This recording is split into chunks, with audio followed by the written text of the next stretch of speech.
Cool. Rolling on the sound.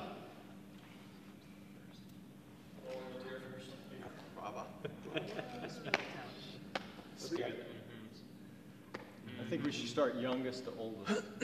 My youngest? My name is Jason Lalone, and I have the privilege to serve as our Rogers Park campus pastor.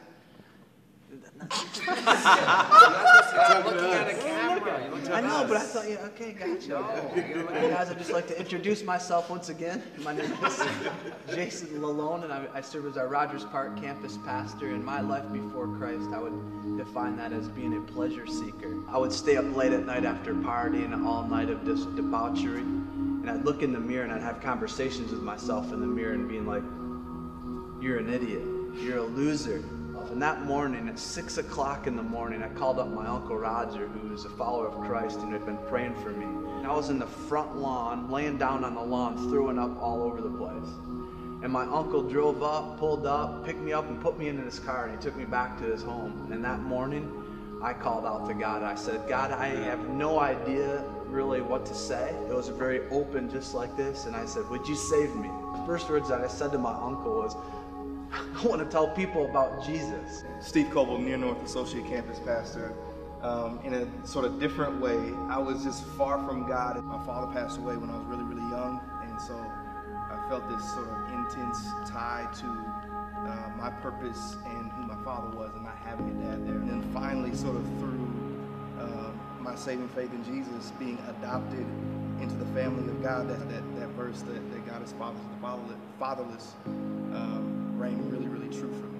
I'll never forget when I was reading John, and I got to the first chapter, and I was in verse 12, and it said, yeah, to all who received him, to those who believed in his name, he gave the right to become children of God. And at that moment, I literally got up and started walking around the living room and saying, I'm a son.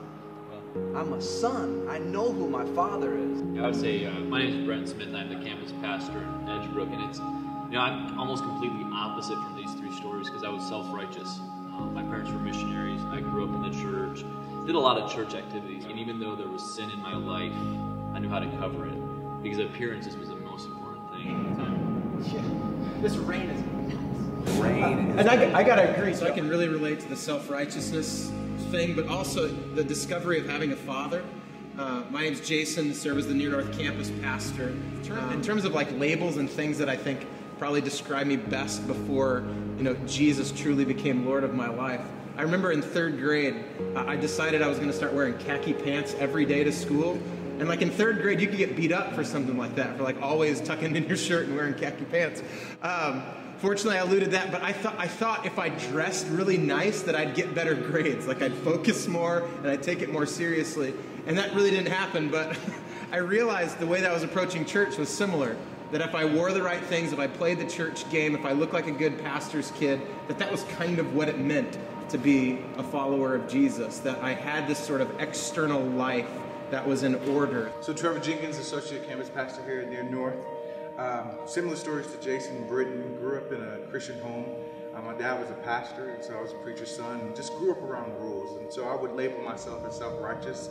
I always held people to rules and to a standard, but that self-righteousness kind of produced a great fear in myself because I was holding people to a standard that I couldn't keep myself.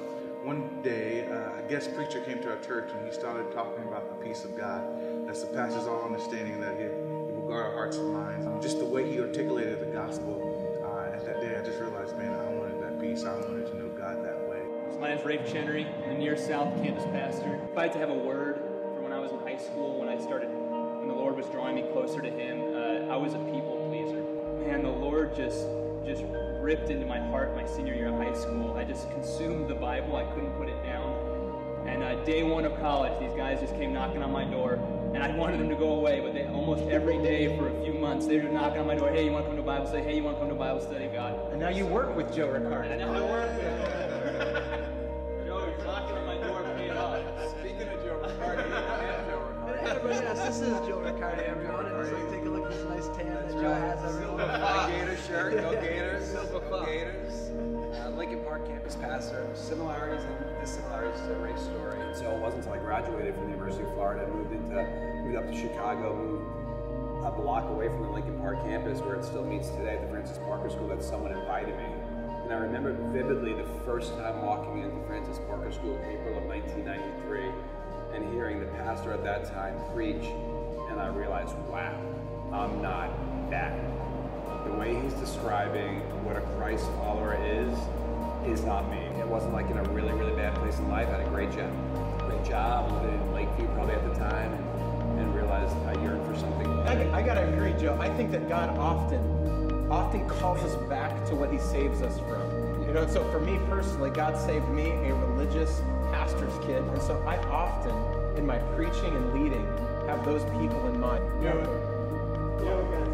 ahead, the elder over there. And we said we're gonna work youngest to oldest, so I think, yeah. Appreciate the respect. My name's Scott Coulson. I oversee the Forest Glen location. You know what? I would describe my life before Christ as a train wreck waiting to happen. You got me thinking though is, you know, I was one of those guys where people they thought no way was Craig's ever going to become a follower of Christ. And what it was is that it's reminded me that no one is beyond hope.